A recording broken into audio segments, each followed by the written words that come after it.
Hello everyone, I will teach you in this video about accounting voucher. तो accounting voucher क्या होता है?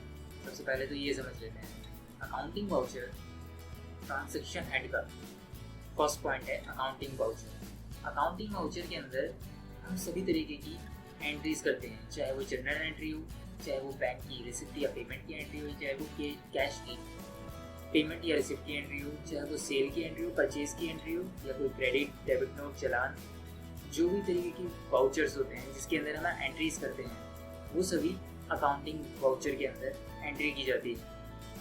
अब इसके अंदर सेकंड ऑप्शन जो दे रखा है वो है इन्वेंट्री वाउचर। इन्वेंट्री वाउचर और अकाउंटिंग वाउचर, इन दोनों वाउचर्स में डिफरेंस क्या होता है? इन दोनों वाउचर्स में डिफरेंस ये होता है कि अकाउंटिंग वाउचर के अंदर सिर्फ कैश या कैश के इक्विवेलेंट अमाउंट की एंट्रीज की जाती है, या फिर कह सकते हैं हम कि अकाउंटिंग वाउचर में इन्वेंट्री से रिलेटेड कोई भी एंट्री नहीं की जाती है जिसके अंदर इन्वेंट्री इंक्लूड हो। फॉर एग्जांपल, हम सेल कर रहे हैं इन्वेंट्री की, हमने 10 किलो माल एक वेंडर को सेल किया है, ओके, तो उस वाउचर के अंदर इन्वेंट्री की सेल होगी, तो उस वाउचर को अकाउंटिंग वाउचर में एंट्री नहीं करेंगे, उस वाउचर की एंट्री हम इन्वेंट्री वाउचर में करेंगे। मगर वही सेल के अंदर हम 10 किलो माल नहीं बेच रहे, हम एक सर्विस बेच रहे हैं। फॉर एग्जांपल, एक डॉक्टर है, ओके, वो डॉक्टर अपनी सर्विस बेचता है और 500 रुपये या 1000 रुपये की बिल बना के अपने पेशेंट को दे देता है। तो उस केस के अंदर कोई इन्वेंट्री का यूज़ नहीं हुआ है, कोई इन्वेंट्री आई नहीं है, कोई इन्वेंट्री गई नहीं है। तो इस केस के अंदर कैश और कैश के इक्विवेलेंट अमाउंट की ट्रांजैक्शन हुई है, तो इस केस के अंदर हम अकाउंटिंग वाउचर में एंट्री करेंगे। ओके, तो ये बात क्लियर हो गई है। अकाउंटिंग वाउचर और इन्वेंट्री वाउचर में क्या डिफरेंस होता है, हम अकाउंटिंग वाउचर का क्यों यूज़ करते हैं और इन्वेंट्री वाउचर का कब यूज़ करते हैं। तो अकाउंटिंग वाउचर के अंदर थोड़ा डीप में समझते हैं और प्रैक्टिकली समझते हैं। तो सबसे पहले हम एंटर करते हैं इसके अंदर। एंटर करते ही हमारे सामने एक बाय डिफॉल्ट वाउचर ओपन हो जाता है। तो ये वाउचर कोई सा भी हो सकता है, पेमेंट वाउचर भी हो सकता है, रिसिप्ट वाउचर भी हो सकता है, या कोई और वाउचर भी। इस केस के अंदर अभी हमने एंटर किया है, तो अभी हमारे पास पेमेंट वाउचर ओपन हुआ है। तो अनदर जो वाउचर्स है वो हमें कैसे शो करेंगे? वो हमें शो करेंगे F की से, जो हमारे कीबोर्ड के ऊपर सबसे ऊपर वाली की जो होती है, F1, F2, F3, F4, इन सब कीज के अंदर एक वाउचर हाइड होता है। जैसे ही हम कोई की या शॉर्टकट की प्रेस करते हैं, वो वाउचर इनेबल हो जाता है, शो करने लग जाता है, एक्टिव हो जाता है और उसमें हम एंट्री कर सकते हैं। ओके, सो F4 सबसे पहले लिखते हैं F4। F4 के अंदर कॉन्ट्रा वाउचर होता है। जैसे ही हमने F4 क्लिक किया, F4 प्रेस किया, कॉन्ट्रा वाउचर ओपन हो गया। इस कॉन्ट्रा वाउचर का यूज क्या होता है मैं अब ये समझा देता हूँ। कॉन्ट्रा वाउचर का यूज क्या होता है? कॉन्ट्रा वाउचर की शॉर्टकट की F4 होती है। F4 जैसे ही हम F4 प्रेस करते हैं, कॉन्ट्रा वाउचर ओपन हो जाता है। अब इसका यूज क्या होता है? कॉन्ट्रा वाउचर को हम 3 केसेस के अंदर यूज करते हैं। जब कैश टू बैंक की एंट्री हो, तब जब बैंक टू कैश की एंट्री हो रही हो, या बैंक टू बैंक की एंट्री हो रही हो। इसका मतलब है जब भी कैश या बैंक की 2 एंट्री हो रही हो तभी हम कॉन्ट्रा वाउचर का यूज करते हैं, अदरवाइज हम इसका यूज नहीं करते हैं। ओके, अगर कैश और बैंक की, फॉर एग्जांपल, अगर हम किसी को पेमेंट कर रहे हैं, हम राम को पेमेंट कर रहे हैं, तो इसकी एंट्री होगी Ram account debit to bank. Okay, bank से हमने पेमेंट की राम को, Ram account debit to bank, तो इसकी वाउचर, इसकी एंट्री हम कॉन्ट्रा वाउचर में नहीं करेंगे, इसकी एंट्री हम पेमेंट वाउचर में करेंगे। ओके, यहाँ पर सिर्फ कैश और बैंक की एंट्री ही होती है और कोई एंट्री नहीं होती है। Cash to bank, bank to cash और बैंक टू बैंक। हो सकता है कि किसी कंपनी के पास 2 अकाउंट हो, HDFC में, ICICI में, तो उसने HDFC से ICICI के अंदर ट्रांसफर किया है, तो ICICI account debit to HDFC account, तो ये एंट्री रहेगी कॉन्ट्रा वाउचर के अंदर। अब एक वाउचर की एंट्री हम एंटर करके देखते हैं, कॉन्ट्रा वाउचर की एक एंट्री करते हैं। यहाँ पर हमारे पास कैश शो कर रहा है और बैंक, और कोई भी अकाउंट हमारे पास यहाँ पर शो नहीं कर रहा है। इसका रीज़न यही है कि हम सिर्फ कैश और बैंक की एंट्री कर सकते हैं कॉन्ट्रा वाउचर के अंदर। कॉन्ट्रा वाउचर के अंदर हमने क्या किया है, बैंक से कैश विड्रॉ किया है, तो ICICI बैंक को कर देंगे हम क्रेडिट, अमाउंट डाल देंगे 5000, एंटर किया। अब ये हमसे कुछ डिटेल्स पूछ रहा है जो हमने अमाउंट विड्रॉ किया है। ओके, तो वो एक बैंक की तरफ से तो एक पेमेंट है, ठीक है। तो हमने जो अमाउंट विड्रॉ किया है वो किस तरीके से किया है, हम ई पेमेंट से किया है। जैसे ही हमने ई प्रेस किया, मैंने ये ऑप्शन दिखा रहा है इलेक्ट्रॉनिक फंड ट्रांसफ़र किया है, मतलब NEFT किया है या IMPS किया है, नेट बैंकिंग मतलब, ओके, या फिर चेक का यूज़ किया है या कोई अदर ट्रांसैक्शन। तो मैंने नॉर्मल विड्रॉ किया है, ATM का यूज़ किया है। इंस्ट्रूमेंट नंबर के अंदर चेक नंबर आता है या ट्रांजैक्शन नंबर आता है। तो मैंने कैश विड्रॉ किया है तो इसके अंदर कोई एंट्री नहीं आएगी। एंटर करते हैं, यहाँ पर हमारा कैश हमने यहाँ पर डाल दिया 5000। नरेशन में लिख देंगे cash withdraw, okay, enter, enter. हमारा वाउचर सेव हो गया।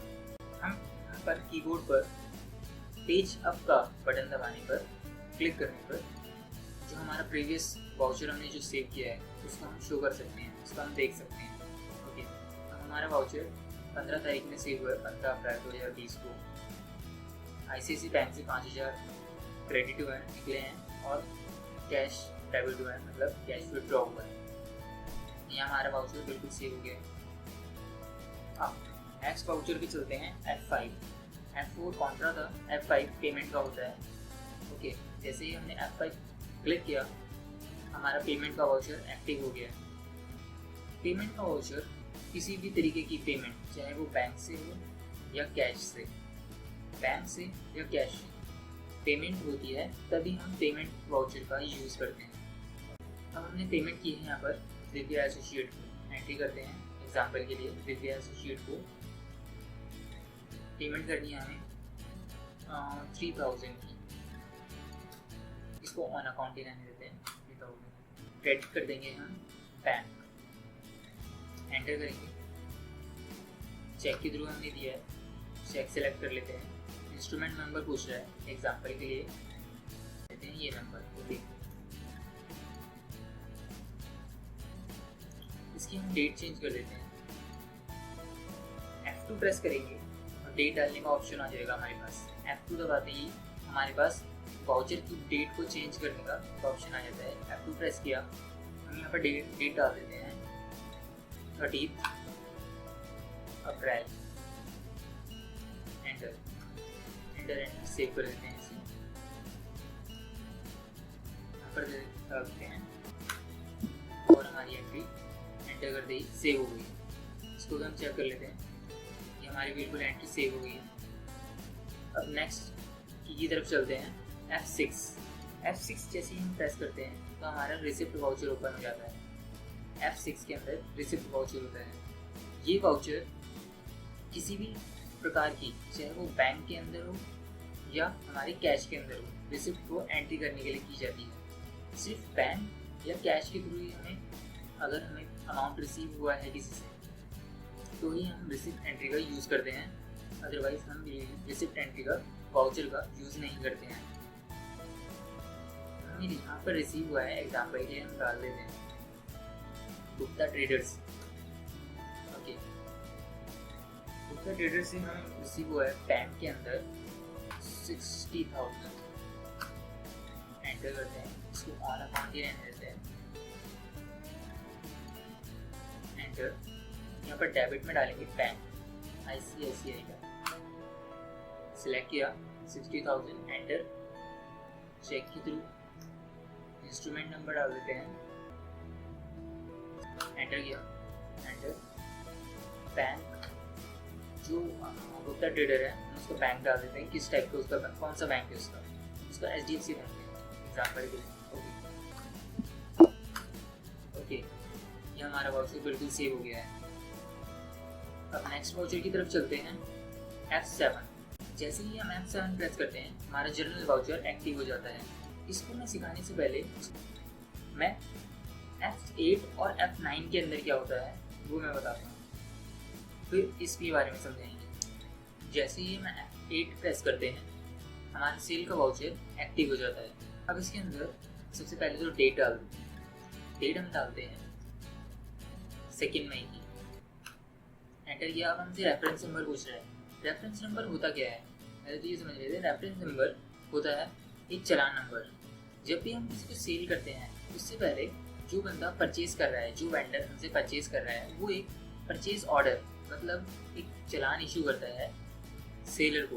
मतलब हम सेलर हैं इस टाइम और सामने वाला वेंडर परचेजर है, तो वो एक परचेज ऑर्डर इशू करता है हमें। उस परचेज ऑर्डर का जो नंबर होगा वो रेफरेंस नंबर होता है। ओके। और अगर उसने परचेज ऑर्डर नहीं दिया है, वो डायरेक्ट हम उसको सेल कर रहे हैं, तो इसके अंदर मैंडेटरी नहीं है इसको डालना, ज़रूरी नहीं है। ओके, तो हम यहाँ पर डाल देते हैं। एग्जाम्पल के लिए हमें परचेज ऑर्डर मिला है और उस परचेज ऑर्डर का जो नंबर है वो है, यहाँ पर मैंने इस तरीके का नंबर इसलिए डाला है, PO का मतलब है परचेज ऑर्डर, 2020 मतलब फाइनेंशियल ईयर, और 05 ये सीरियल नंबर। ओके।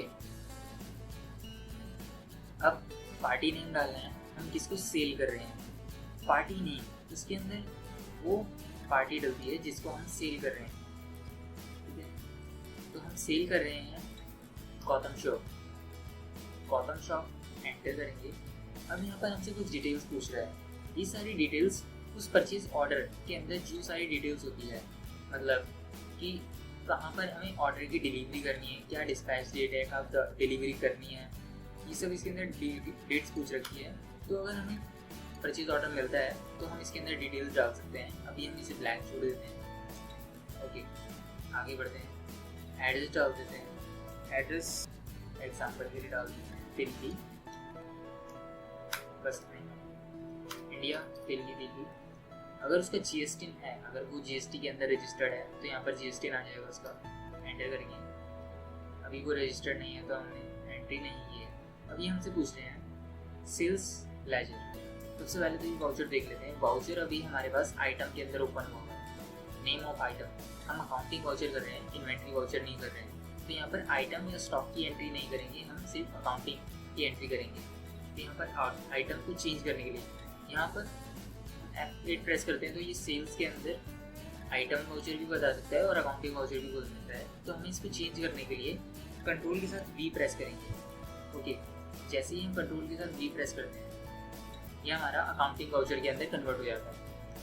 अब इसके अंदर हम अकाउंटिंग वाउचर की एंट्री करेंगे, इसके अंदर इन्वेंट्री की एंट्री नहीं करेंगे। एंटर किया, गौतम शॉप को हमने डेबिट किया, हम इसको सेल कर रहे हैं तो ऑब्वियसली बात है डेबिट होगा। 10,000 की सेल कर रहे हैं। न्यू रेफरेंस नंबर है 1। ओके, एंटर किया, एंटर। करेक्ट करेंगे सेल्स को। अब सेल्स का तो कोई लेजर बना नहीं है, हम पहले सेल्स का लेजर बना देते हैं और टैक्स का लेजर बना देते हैं, फिर हम इसकी एंट्री करते हैं। तो हमने समझा था अकाउंटिंग इन्फो के अंदर कि लेजर क्रिएट करते हैं। बैक जाते हैं, सबसे पहले अकाउंटिंग इन्फो के अंदर जाएंगे, एंटर करेंगे, लेजर से अंदर जाएंगे, क्रिएट क्लिक करते हैं। क्रिएट पे क्लिक करते ही हम यहाँ पर डालेंगे local cell. Local sales means मतलब दिल्ली के अंदर ही हम सेल कर रहे हैं, तो लोकल सेल। इसको हम अंडर हेड डाल देंगे सेल्स।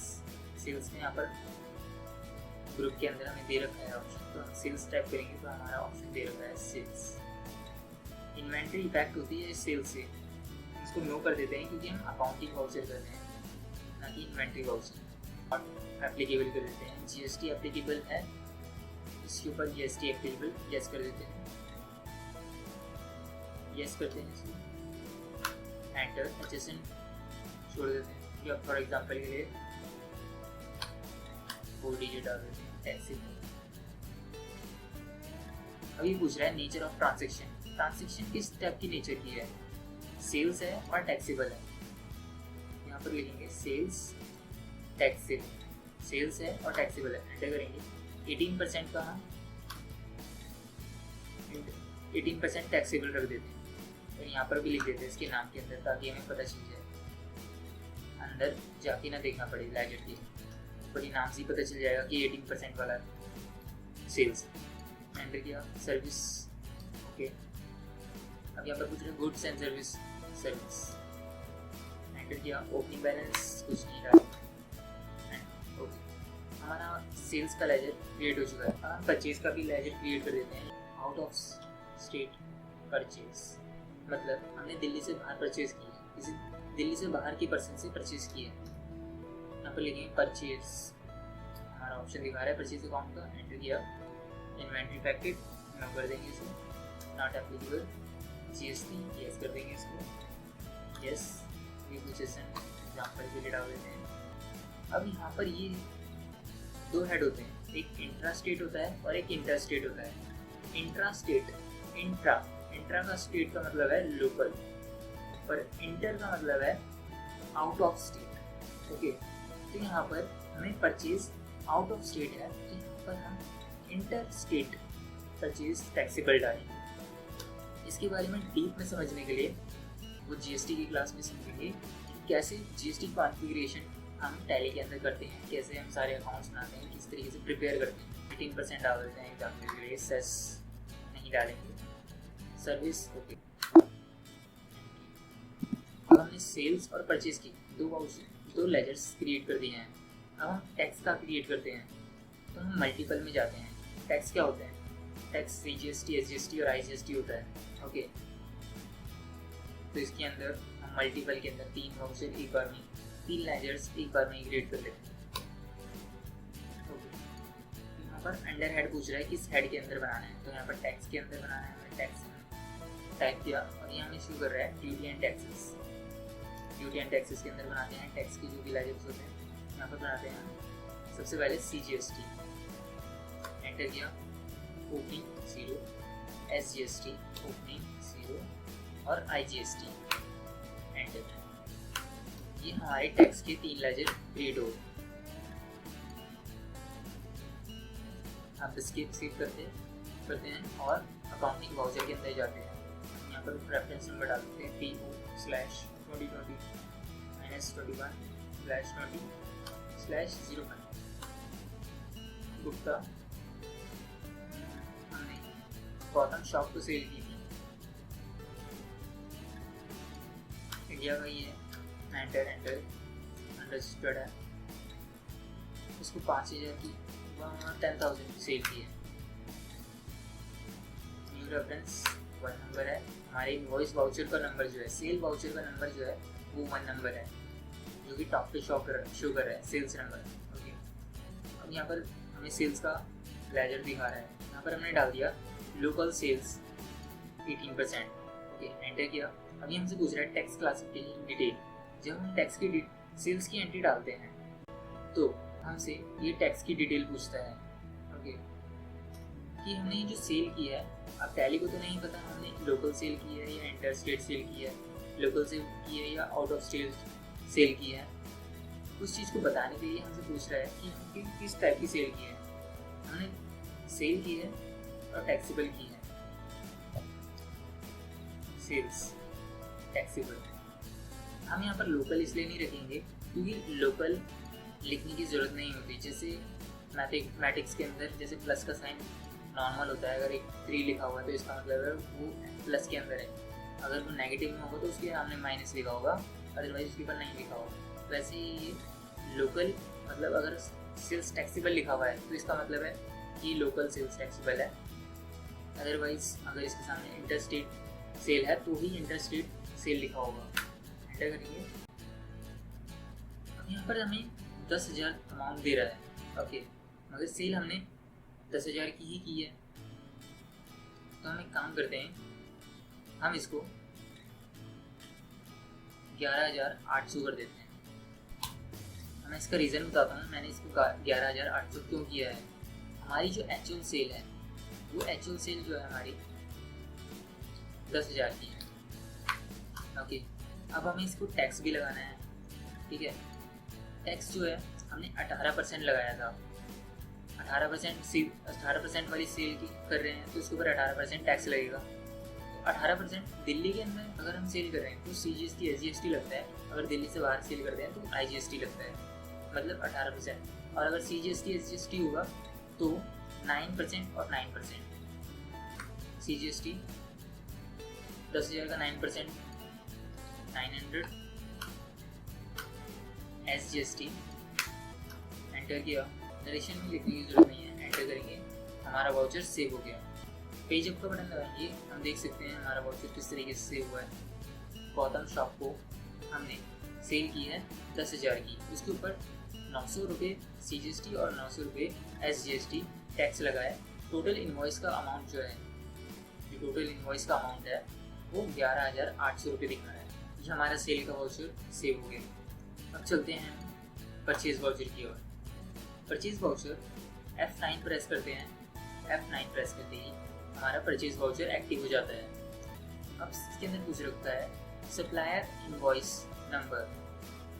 सप्लायर इनवॉइस नंबर के अंदर जो पर्सन, जो वेंडर जो हमें सेल करता है वो हमें सेल का इनवॉइस इशू करेगा, तो उसकी सेल के इनवॉइस के ऊपर जो नंबर शो होगा वो नंबर सप्लायर इनवॉइस नंबर होता है। हमारे केस के अंदर अब करते हैं, हमारे केस के अंदर पेज अप किया मैंने, हमारा सेल्स का वाउचर जो प्रीवियस वाउचर हमने एंट्री किया है वो ओपन हो गया।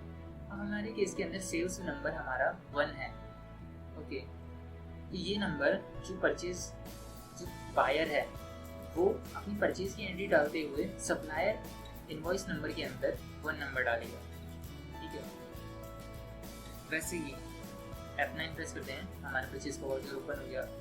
इस केस के अंदर जो बंदा हमें सेल इनवॉइस इशू करेगा उसका जो सेल इनवॉइस नंबर होगा वो उसकी सेल इनवॉइस की नंबर की एंट्री हम यहाँ पर करेंगे। सेल इनवॉइस नंबर हम यहाँ पर डाल देते हैं S/2020-205।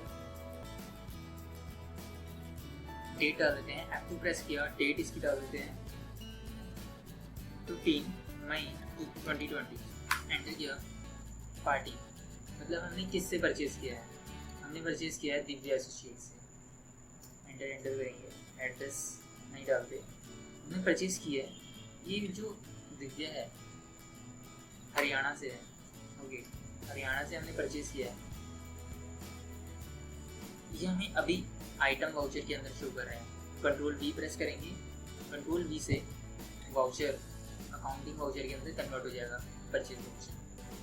दिव्या क्रेडिट हो रही है, मतलब हमने परचेज किया है तो क्रेडिट ही होगी। एंटर हमने जो इससे परचेज किया है 11,800। न्यू रेफरेंस है, न्यू वाउचर। अब डेबिट कर देंगे हम परचेज को। Out of state purchase debit. ये गुजरात टैक्स क्लासिफिकेशन डिटेल मैंने बताया था। आउट ऑफ स्टेट जो होती है उसे इंटर स्टेट कहते हैं, तो यहाँ पर लिख देंगे पहले इंटर स्टेट। ओके, परचेज किया है, परचेज लिख देंगे। फिर टैक्सेबल है, टैक्सेबल लिख देंगे।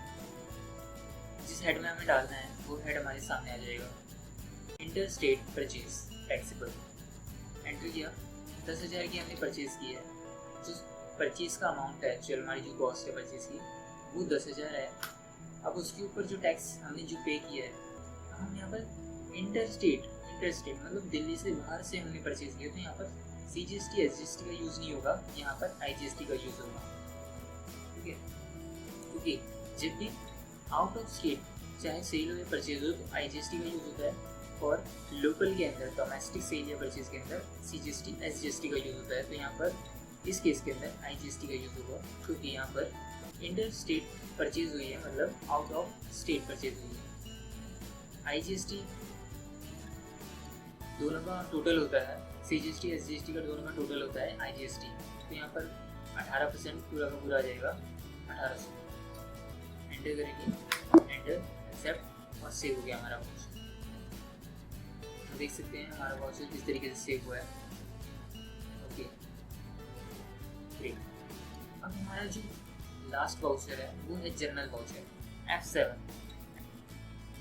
F7 प्रेस किया, हमारा जनरल वाउचर ओपन हो गया। ओके, डेट डाल देंगे सबसे पहले। तो F2 प्रेस किया, डेट डालने का ऑप्शन हमारे पास आ गया। हम यहाँ पर डेट डाल देते हैं 1 मई 2020। ठीक है, अब जनरल वाउचर किस लिए यूज़ होता है? सेल्स वाउचर सेल्स के लिए यूज़ होता है, परचेज वाउचर परचेज के लिए यूज़ होता है, पेमेंट वाउचर पेमेंट्स के लिए यूज़ होता है, पेमेंट करने के लिए। रिसिप्ट वाउचर रिसिप्ट लेने के लिए यूज़ होता है। ओके, कॉन्ट्रा वाउचर होता है, वो कॉन्ट्रा वाउचर कैश या बैंक की एंट्री हो रही हो तभी यूज़ होता है। अब जनरल वाउचर किस लिए यूज़ हो रहता है? जनरल वाउचर तब यूज़ होता है जब इन सभी वाउचर जो कि हमने पहले सीखे, जनरल वाउचर से पहले सीखे, उन सभी वाउचर का जहाँ पर यूज़ नहीं होता वहाँ पर जनरल वाउचर का यूज़ होता है।